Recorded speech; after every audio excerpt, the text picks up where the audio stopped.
The Esports World Cup Heats are over. We now know all the teams that have qualified for tomorrow's finals, where the top 3 placing duos will make it to the EWC LAN. A lot of big duos qualified, a lot of big names missed out. Let's get straight into it. So let's start off with Heat 1. Now, if you've forgotten how this format works, we had 4 heats, each containing 20 teams. The top 5 duos from each heat qualified to the finals. And as you can see by looking at this leaderboard, there were some surprising names. A lot of big names did miss out in Heat 1. We had Wavy and Josh75 coming in first place.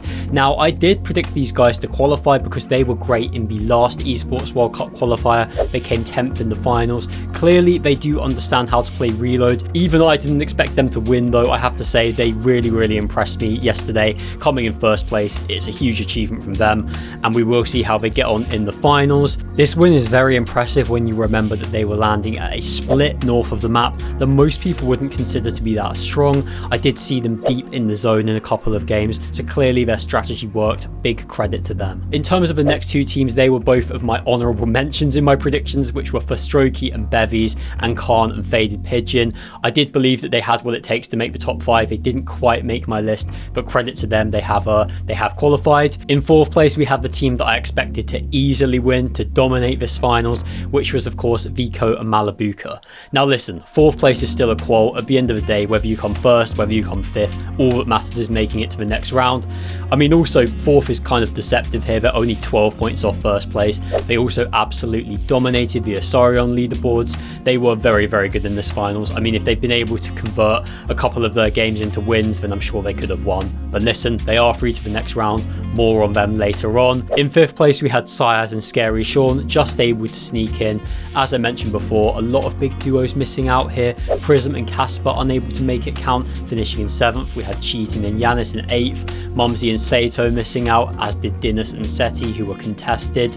King Cringe and Twy finishing in 17th, a disappointing performance from them. But listen, it is nice to see some different names qualifying. Yes, they are all players that are known, that are good, but it is cool to see, and that trend definitely continues into the next heat. As you can see by taking a look at the Heat 2 leaderboard, there were a lot of surprise teams that qualified, but let's start by talking about the winners, which were Akira and Karama. They absolutely dominated, winning this heat by over 173 points. Just insane stuff. I mean, the fact that these guys have split is just insane to think about. I do believe that they will get back together. I know Akira is currently with Rax, but there are rumours that Mr. Savage might be picking up Rax. We'll have to see how that goes. More on that later on. But listen, with performances like this, you can't tell me that Akira and Karama should be splitting. I mean, that's just crazy talk. They are so good together. Their chemistry is incredible. And honestly, as I will mention later on, I do believe they are a contender to qualify for the Esports World Cup LAN. But listen, huge credit to them. They dominated the Osarion stats as well. Akira had the most kills, Karama joined 2nd. Great stuff from them.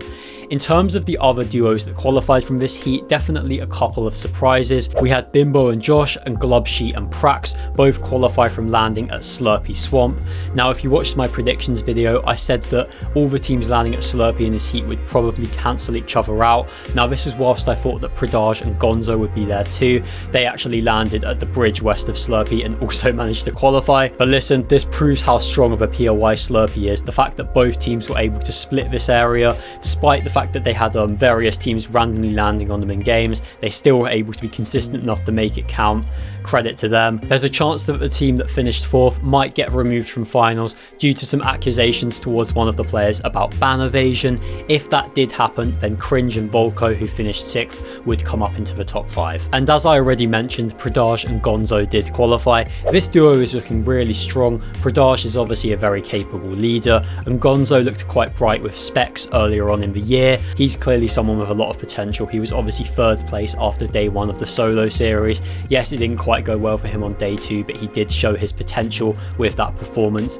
And honestly, I could see this duo doing big things. We'll have to see how they get on in the finals. Yet again though, we had big duos miss out. Thomas HD and Focus only managing a 7th place finish. I felt like these guys were absolutely guaranteed to qualify, so the fact they've not even made the top 5 honestly is a big disappointment, considering the fact that they are one of the best duos in EU at this moment in time. So yeah, pretty disappointing stuff from them. They haven't made either of the finals. They were obviously contested by Queasy last month, so they weren't able to make it then. So they're going to need to improve for the next qualifier.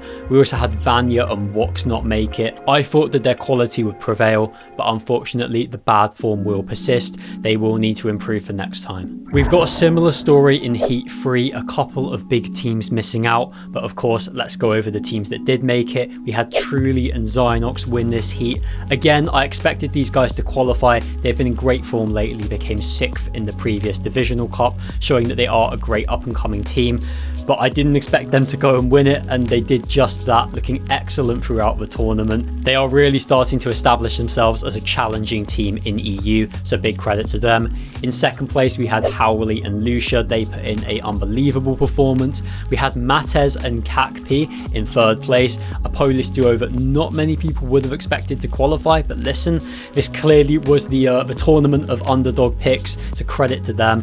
In fourth place though, we did have a big name, and that is of course Swizzy and Pixie. Now they left it late to qualify. They had to win the final game of the tournament in order to secure their spot inside the top 5, but they got it over the line, as did Dom and Demus. They just about managed to sneak into the top 5. We will be seeing them in the finals. Demus and Swizzy were the players that dominated the Assyrian stats throughout this tournament, but by far the biggest story from this heat is that the most informed team in the world, Sky and Scroll, missed out on the finals. Now they did come 6th, but they did miss out by 20 points, so they weren't exactly too close to making it. Listen, this has to come as a big shock. Yes, I know that they are already qualified for the Esports World Cup LAN in August, but there is still money in these finals, so you would have expected them to qualify. Honestly though, with all the great performances they've been having lately, I suppose we can allow them one off day, and it's not like they were a million miles off qualification either, but based on the standards they've been setting, I would have expected them to make it. We also had Cammy and Hari miss out, and again, a bit of a bad performance from them. They've not looked too great this chapter. Yes, they have been contested in a bunch of the divisional cups, which I'm aware has affected their placements, but we're yet to see them have that big breakout tournament. We had Calais Jr. and Phantom in 8th place, and that is a duo that have now officially split.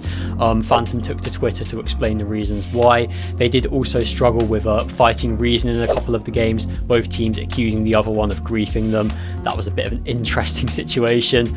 And then Ping and Kiro in 9th place. Again, a team that looks really, really good after Globals, have kind of fallen away a little bit since then, not been in the craziest form this chapter, but I'm sure they could pick up again because they do have a lot of quality. And finally, before I take a look at the finals map, let's talk about Heat 4, and this was the one that produced the least amount of surprises. We had Shxrk and T3eny absolutely dominate this tournament. They had the most points out of anyone across all the heats. They dropped a 24 kill win at one point. They just looked ridiculous. They completely dominated the damage and elim stats. Shxrk and T3eny both having 37 eliminations.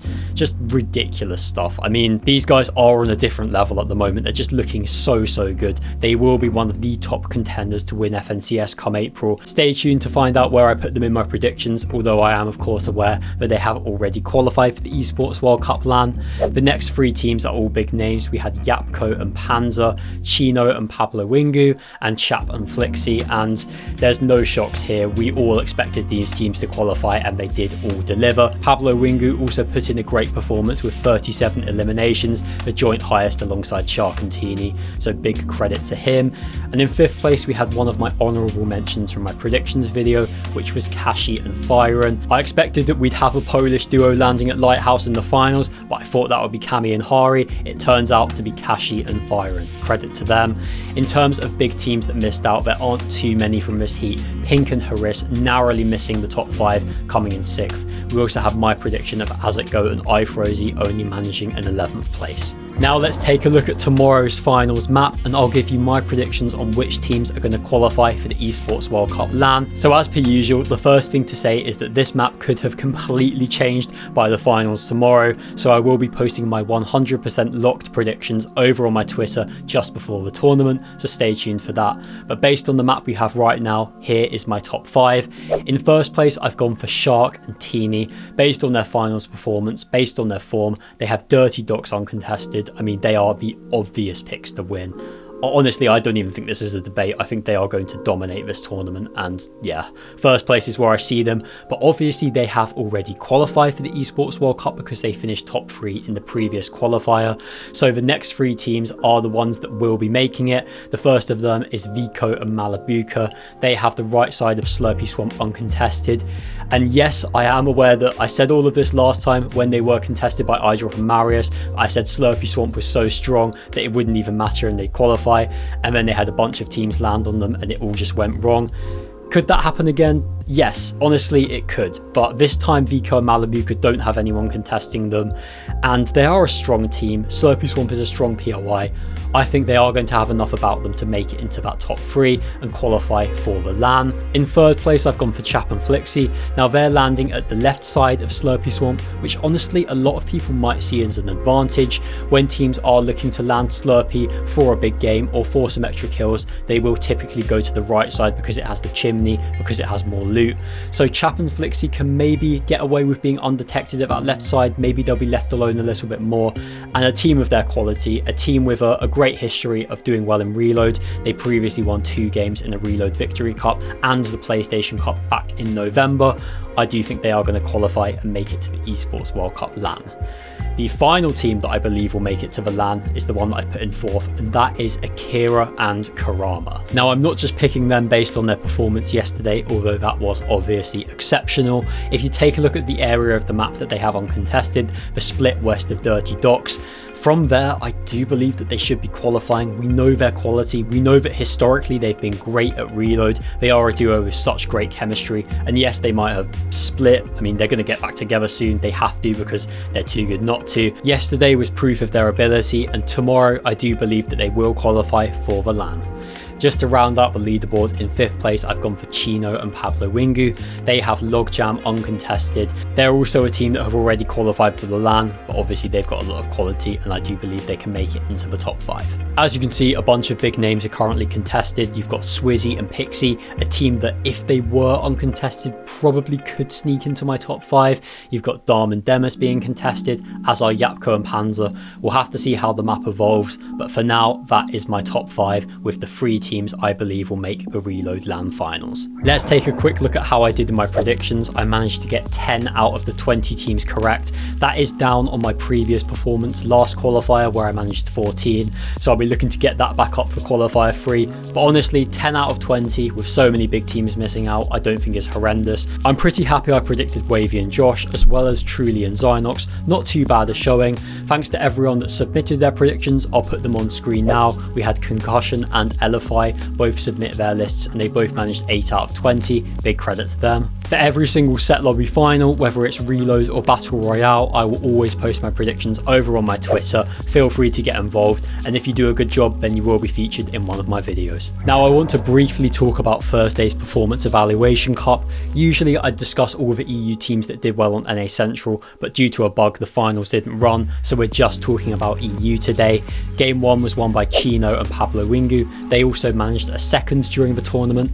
Games 2 and 3 were won by Vico and Malabuka, the team that are back in form. They have officially bounced back and they are looking so good at the moment, which is why I have obviously predicted them to make the Esports World Cup LAN. Big credit to them.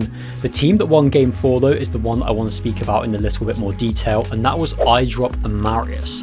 Now these guys have been having a bit of an interesting time. I don't feel like they're really hitting the heights that many people would expect. They obviously didn't even qualify for Heats. They did finish 81st, so they were only 1 placement off, but still, they didn't make it.